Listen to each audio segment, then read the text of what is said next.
the best sweet potatoes in the world are grown right here in Mississippi. Full of vitamin C, dietary fiber, and potassium, the sweet potato is a nutritional powerhouse. You can eat them as a side to a juicy steak, cut up and fried, or as a dessert with your favorite meal. But really, there are hundreds of ways to prepare and eat Mississippi sweet potatoes. If it comes from this soil, it comes from a farm family of Mississippi, providing for our family and yours. Coach, I think the most obvious question is Houston Harding comes in here today and just absolutely shows for the team. And what would you say about his performance and what he's meant to today's victory?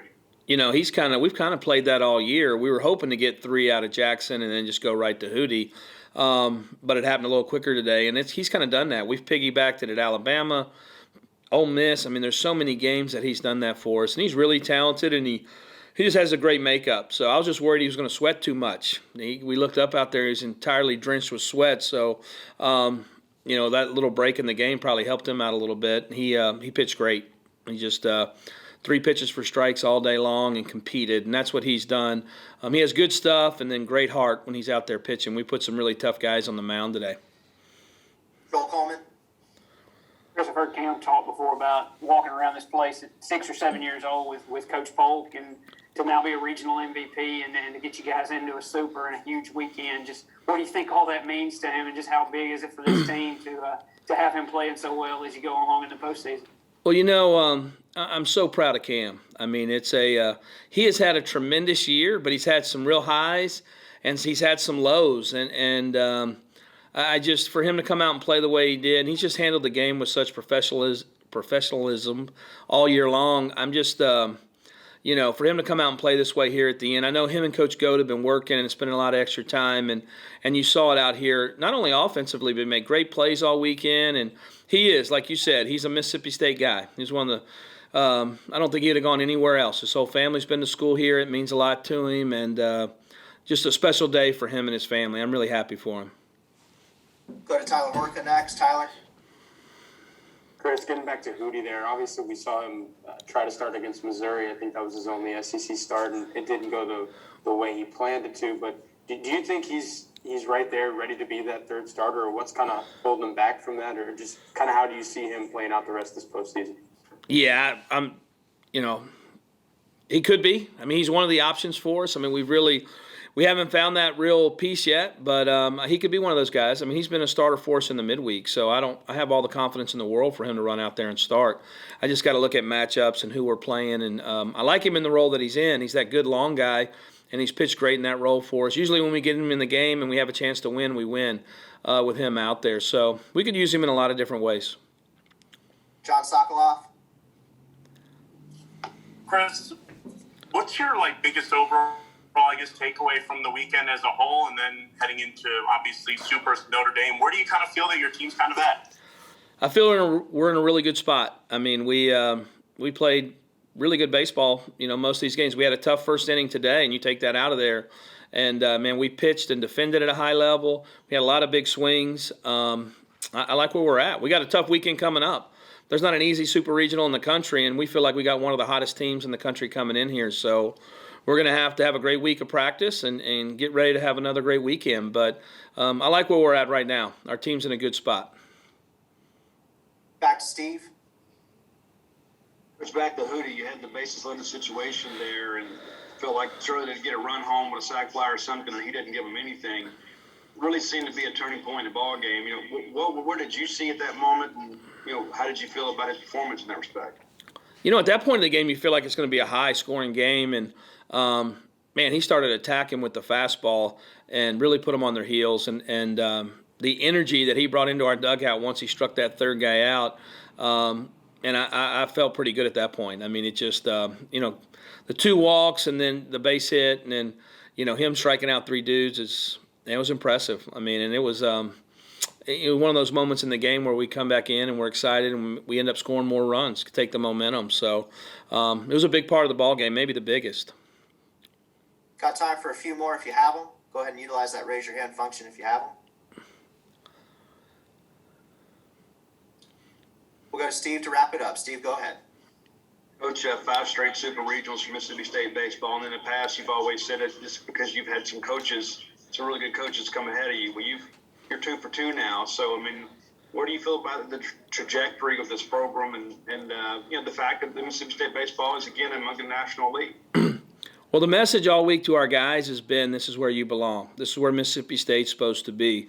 And, it's all about the players. And then the other piece I kept telling them is the coaches can't help you this week. I mean, this is players win championships, players win regionals, players win super regionals. And, 5 years in a row being in a super regional. Well, what an impressive run. And that runs by a lot of different people. A lot of people have their hands in that. And for us, we're excited to be here. We still got work to do. But it's a nice feeling, and being able to, once you're hosting these things and the experience it brings to the entire program, because we're a pretty young team in some ways. We do have a couple older players, but a lot of kids, this was their first regional. So for them to experience it and play the way they did, I'm fired up for those guys and looking forward to the next weekend. Houston, obviously, the Bristow outing didn't go quite as well as we had hoped, but you come in right away and you just start throwing that changeup. And didn't it seem like you started pitching them backwards for you, where you were able to kind of spot that fastball up and run up in his zone? What was so successful for you, and why were you able to keep them off balance for as long as you were? I think it was a great mix of things. I wouldn't just narrow it down to one piece, but Fox called a great game and just went out there and executed pitches. We'll go to Steve. Steve, go ahead. I'll follow up there. Houston, you have kind of made this role for yourself, kind of coming out of the bullpen. How comfortable are you in that? I mean, would you like to be the guy that comes out of the gate first and be the starter, or are you just kind of happy doing what you're doing? Oh, I'm playing my role. I want to help the team win, so team first guy. But I feel confident for sure enough to start any game, come out of the pen any game. I think that I've gotten a good mix this year of both, so I think that's really allowed me to settle in and just do whatever they call me to do. Robbie Falk, you're next. Hootie, back in your second or third inning, had the bases loaded, nobody out, and you pulled a Christian McLeod. You had 3 straight strikeouts.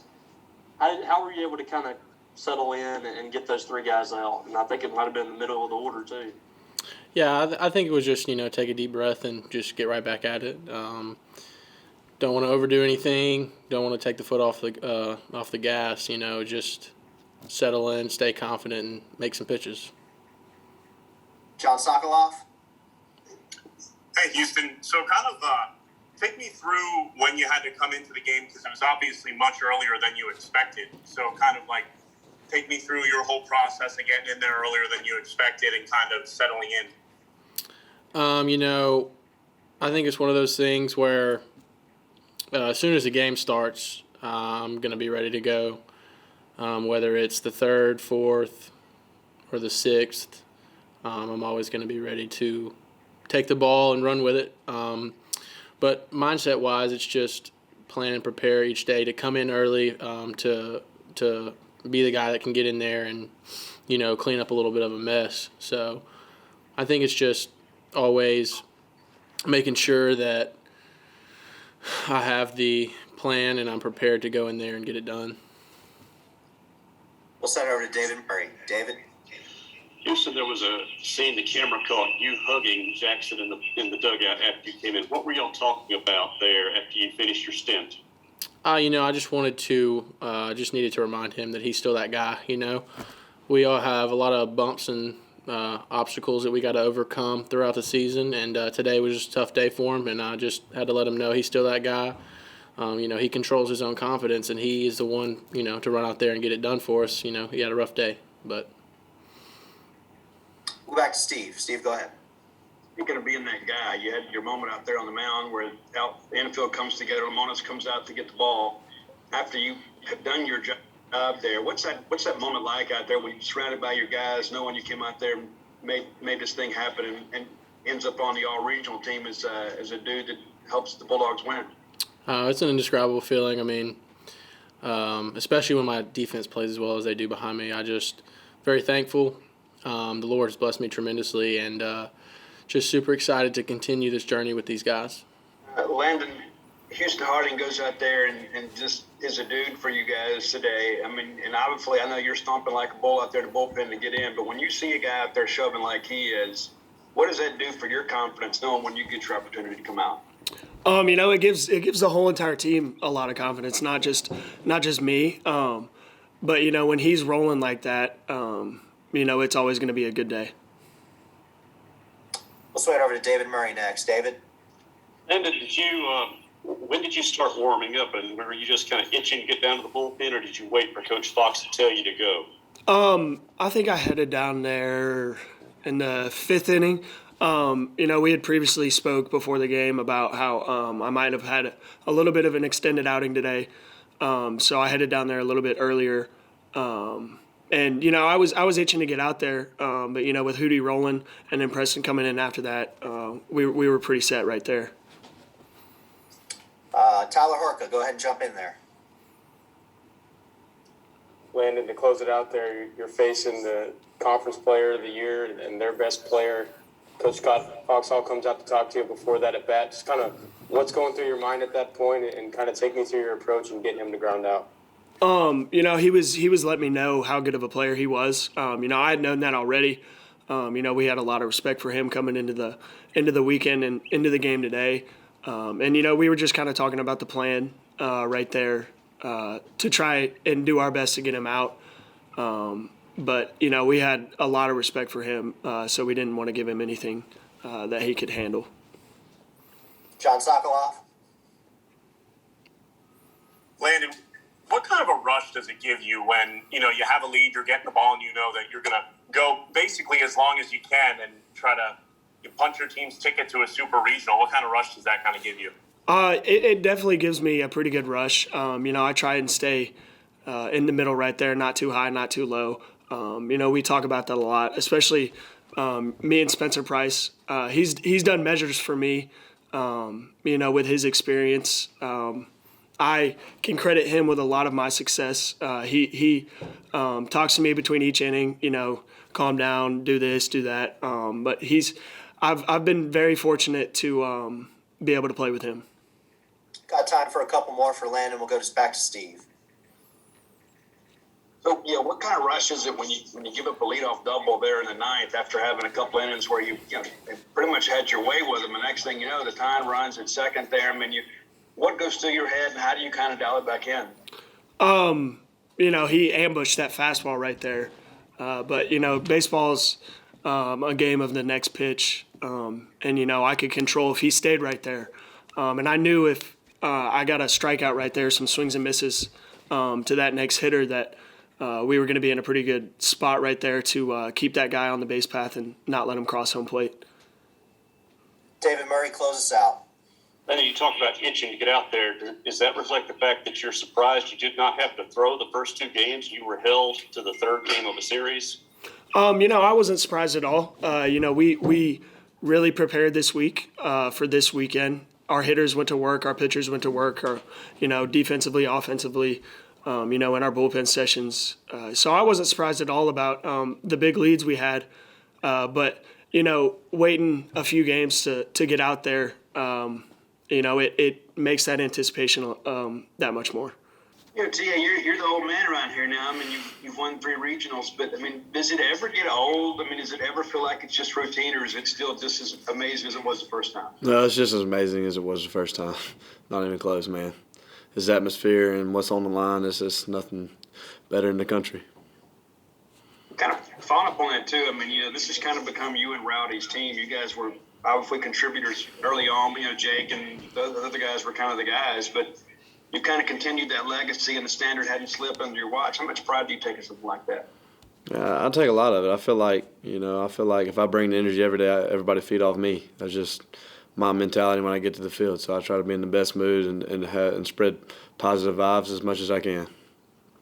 Tanner, you talk about a guy that's been struggling with Forsyth a little bit, but he gets the chance to make that final out. What does that mean about a guy that has been struggling that gets that chance, and what does that say about the depth of the team? It tells me he's still in the game. You can't take your offense into your defense. And for him to make a big play on a hard hit ball in that situation was awesome. And you know what? I would not be surprised if that gave him a little confidence at the plate as well. Is it kind of fitting then that it's that guy that makes that after all the other things this weekend that even Lane gets into I shouldn't say even that, but That's baseball, man. The ball always finds you. And it found him. And thank God he was still in the game. because we'd probably be changing uniforms and get ready to go out here in a little bit if he didn't. Got time for a few more. We'll go to John Sokoloff. John? Tanner, nobody has more pride for like Starkville as much as some of the other guys on this team. You know, your walk-up song says how much you love this place, but you know, do you think it's kind of added a little bit of extra momentum for you? I know you're a kid that really is where your feet are, but does it kind of add a little extra momentum for you knowing that you don't have that many games left at Dudy Noble? For sure, man. I'm taking the field, and in my mind, I'm thinking, you know, there's only a handful more games for me at Dudy Noble, so that motivates me to play harder, and I'm kind of using it to my advantage right now. And how do you? Hey, John. We got to get to some other questions. Gary, go ahead and jump in there. Yeah, what did this weekend kind of reveal? I mean, after the SEC tournament, that to have the very kind of games that you all had, and to win, you know, this weekend, especially today, the way that you did, what did it kind of reveal about this team's resolve and determination? It shows that we're a gritty bunch. The SEC tournament didn't end up the way we wanted it to, but we came home and got after it all week at practice and came out this weekend and swept the weekend like we wanted to. So it proves that we got some grit to us, and I love it. And then we'll go to Steve to wrap it up. Steve, go ahead. Super regional coming up. I mean, you've never not played in a super regional. It's a different level of intensity, I know. So what's kind of your message to your guys now as you guys get ready to move on to this next level in the postseason? I just tell them we're taking it one day at a time. We're only going to control what we can control, and that's our preparation. Like I told our guys, I said, I promise you one thing. Notre Dame, when they come here, they have never played in front of an atmosphere like they're going to play in front of this upcoming weekend. So we're going to use it to our advantage.